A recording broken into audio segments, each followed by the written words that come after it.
Assalamualaikum warahmatullahi wabarakatuh.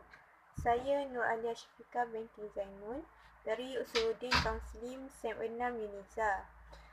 Bagi menyiapkan tugasan dirasah Al-Aqidah Nasiyah, insya-Allah saya akan membincangkan tentang syarat-syarat imamah menurut Imam Al-Ghazali dalam kitab Al-Iqtisad fi I'tiqad kutub yang ketiga.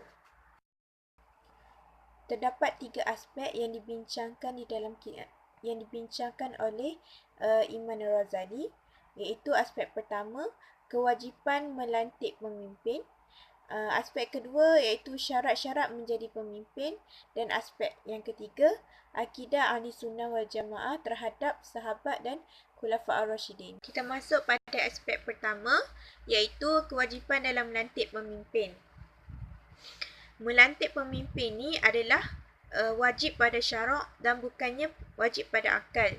Imam Al-Ghazali telah menegaskan bahawa melantik pemimpin ini adalah penting dan pentadbiran agama ini tidak boleh ditadbir dengan sempurna kecuali adanya pemimpin. Agama Islam ni tidak akan ditegakkan tanpa seorang pemimpin.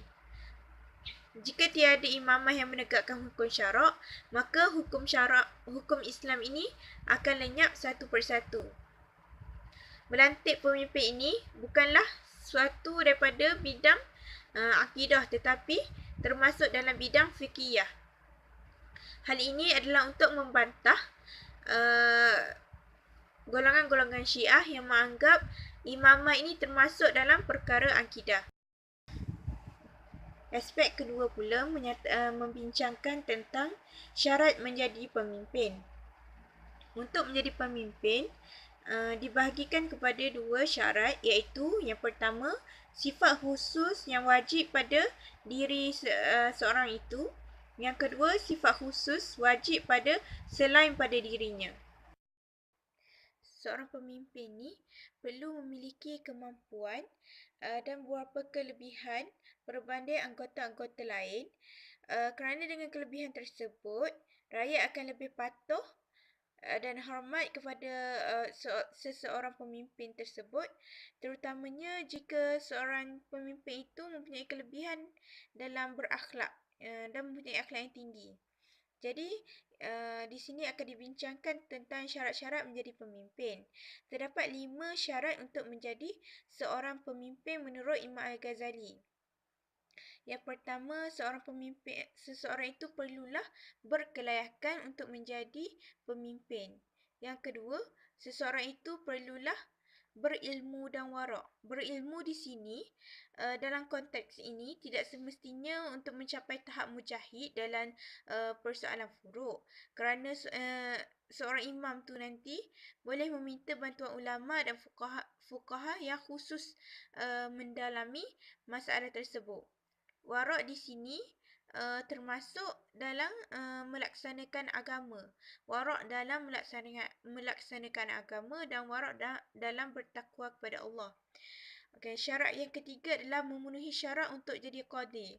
Okey, syarat-syarat untuk menjadi qadi ni hendaklah seorang lelaki baligh, merdeka, adil. Adil di sini ni adalah tak semestinya mencapai darjat warak. Cukup sekadar tidak fasik. Seterusnya, sihat panca indera, iaitu boleh berbicara dengan baik, boleh mendengar dan melihat.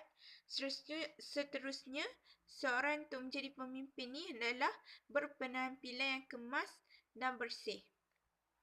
Syarat yang keempat ialah mestilah dari keturunan Quraisy, dan syarat yang terakhir iaitu berlaku serahan kuasa atau perlantikan. Seterusnya, kita akan pergi kepada metod pelantikan. Terdapat 3 metod dalam pelantikan imamah. Metod yang pertama iaitu pelantikan ditentukan oleh Nabi Muhammad SAW. Metod yang kedua, pelantikan ditentukan oleh pemimpin-pemimpin semasa.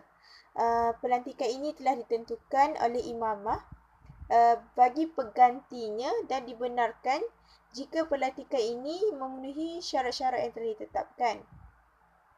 Dan pelantikan yang terakhir, metod yang terakhir iaitu melalui lantikan, iaitu berlaku apabila terdapat beberapa calon. Jadi perlunya kepada pengundian. Calon yang banyak mendapat undian akan layak menjadi pemimpin ataupun imamah. Jadi kesimpulan daripada kutub yang ketiga ini iaitu syarat-syarat imamah. Lantikan imamah ni adalah penting dalam syariat Islam. Hal ini kerana pentadbiran agama ni tidak boleh ditadbir dengan sempurna kecuali adanya imamah ataupun pemimpin. Sekian ulasan daripada saya tentang perbincangan syarat-syarat imamah menurut Imam Al-Ghazali. Sekian, Assalamualaikum.